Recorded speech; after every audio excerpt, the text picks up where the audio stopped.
Bajirout 5 October 1926 ମସିହାରେ ଢେଙ୍କାନାଳ ଜିଲ୍ଲାର ନୀଳକଣ୍ଠପୁରଠାରେ ଜନ୍ମଗ୍ରହଣ କରିଥିଲେ। ବାଜିରାଉତ ବ୍ରାହ୍ମଣୀ ନଦୀରେ ଡଙ୍ଗା ଚାଳକଙ୍କ ସାନ ପୁଅ ଥିଲେ।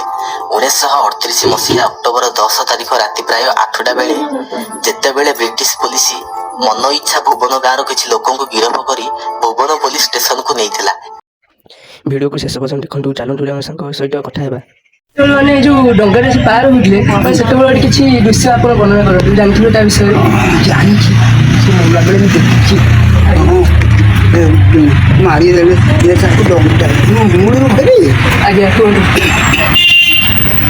ମଉଳ ପାଳ ଆଡ଼ୁ ଆଉ ଯୋଉଟା ଆସିଲେ ଭୁବନରେ ରାତି ସକାଳୁ 7ଟାରେ ପହଞ୍ଚିଲେ।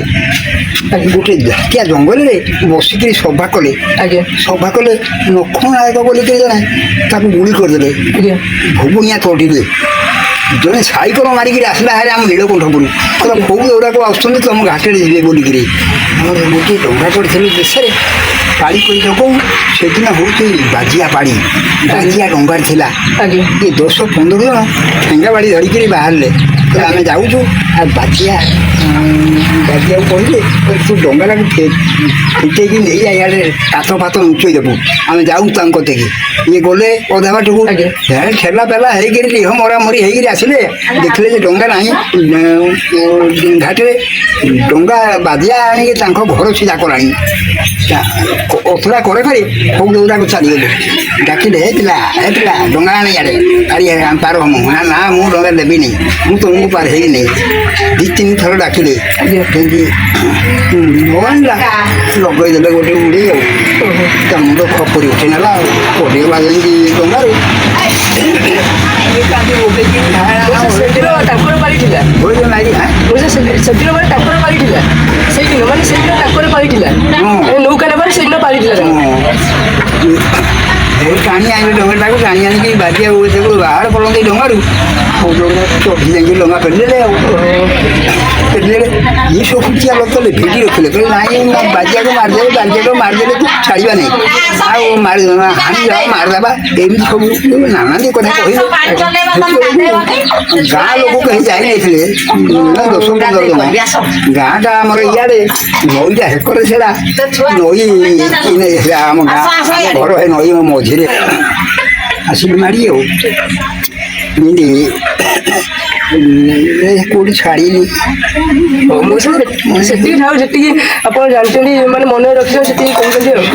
ଆପଣଙ୍କୁ କେତେ ବର୍ଷ ହେଲାଣି? 100 ହେଇଗଲା। ଆଜ୍ଞା 100 ହେଇଗଲା ମୋତେ ହିସାବ କଲେ ଯେ ତାକୁ 103 ନା 4 ମୋତେ 100 ହେଇଗଲା। ଆପଣ ଖରାରେ ବସୁନି ବ୍ଲଡ଼ ପ୍ରେସର ଆଉ ଖୋଲା ଶୋଇଥିଲା ଆଉ ତାପରେ ବ୍ଲଡ଼ ପ୍ରେସର ଆଉ କହିପାରିନି କି ଜାଣିପାରିନି।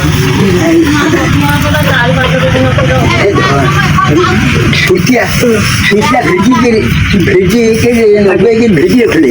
ଆଜ୍ଞା ଛୁଟିଆ କାଟି ଦେଇକି ଡଙ୍ଗା ଫେରିଦେଲେ 10 ହାତ ଖଣ୍ଡେ ଯାଇଛି ଆଉ 10 ହାତ ଖଣ୍ଡେ ଡଙ୍ଗା ଯାଇଛି।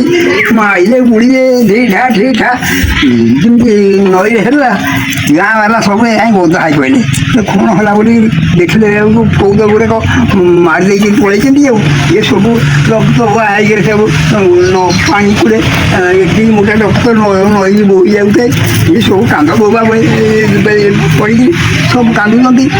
ଆଉ ସେ ତ ଗଲେଣି ବାଗୁଆ ଲାଗିଲା ଡଙ୍ଗା ସେ ଲଗେଇ ଦେଇକିରି ବଣେ ପଳେଇବେ ଆଉ ଗୋଟେ ଡଙ୍ଗା ଆଇଲେ ଶବ ଗୁଡ଼ା ସବୁ ନଦୀରେ ଖଣ୍ଡିଆ ମଲା ଯେତିକ ନଦୀକି ପଠେଇଦେଲେ ଜେନାପୁରଠୁ ଗାଡ଼ି କରିକି ପଠେଇଦେଲେ କଟକରୁ ସବୁ ସଂସ୍କାର କରି ଆସିଲା ବେଳକୁ ଗାଁରେ ଆଉ ଝିଅ ବୋହୂ କେହି ଗୋଟେ ନାହାନ୍ତି। ଅତ୍ୟାଚାର କରିଛନ୍ତି ଇଆଡ଼େ ଇଏ ଲୋକ ଅତ୍ୟାଚାର କରିଛନ୍ତି। ଡରିକି ସବୁ ଛୁଆ ଝିଅ ବୋହୂ ସବୁ ନେଇକି ପଳେଇଲେ ସୁକିନ୍ଦା। 15 ଦିନ ଯାଇକି ଘରକୁ ଫେରିଲେ। ଏମିତି ହେଇଛି ଆଉ ଘଟଣା ଆଉ ଏତିକି ଜାଣିଛି ଆଉ।